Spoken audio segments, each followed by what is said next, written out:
अस्सलामुअलैकुम नाज़रीन, आप देख रहे हैं सेहत की दुनिया, जहां हम बात करते हैं आपकी सेहत और कुदरती नुस्खों के बारे में। आज हम आपको बताएंगे जिस्मानी, ज़हनी और जिनसी कमजोरी का मुअस्सर और पुराना अजमूदा नुस्खा जो आपकी कमजोरी को जद से खत्म कर देगा इंशाअल्लाह। दोस्तों, अक्सर लोग कंप्लेन करते हैं कि उन्हें थकान, सुस्ती या कमजोरी महसूस होती है, दिमाग कम काम करता है या जिनसन कमजोरी रहती है।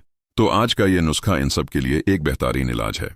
नुस्खा यह है: सफ़ेद मूसली 5 ग्राम, सातवार 6 ग्राम, संत 2 ग्राम, कलोनी 2 ग्राम और शहद हिसाब से ज़रूरत के मुताबिक। इन तमाम अज्जा को बारीक पीस कर शहद में मिला दें और एक मजोन बना लें।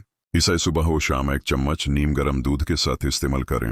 फ़ायदे: सफ़ेद मूसली और सतावर दोनों मारूफ मुकावी जड़ी बूटियां हैं। ये मनी की कमी, जिनसी कमजोरी और इंतशार की कमी को दूर करती हैं। मुसलसल इस्तेमाल से जिस्म में फितरी हरारत और जिनसी कुव्वत वापस आ जाती है।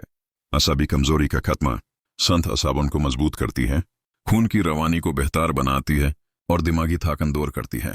निज़ाम हज़मा की बेहतरी: कलौंजी मैदा और जिगर के लिए मुकावी है।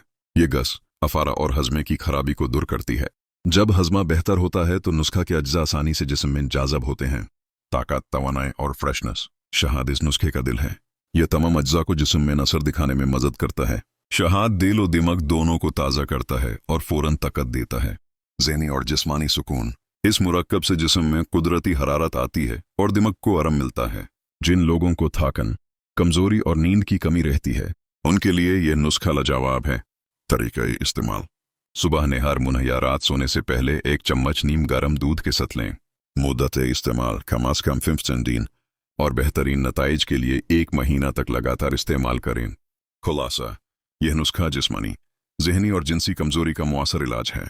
यह असबों को ताकत देता है, मनी को मजबूत करता है, हज़मा ठीक करता है और चेहरे पर कुदरती ताजगी लाता है। तो दोस्तों, अगर आप भी अपनी कमजोरी से निजात पाना चाहते हैं तो इस नुस्खे को ज़रूर आजमाएं। अगर वीडियो पसंद आए तो लाइक, शेयर और सेहत की दुनिया चैनल को सब्सक्राइब ज़रूर करें। अपना बहुत ख्याल रखें। अल्लाह हाफिज़।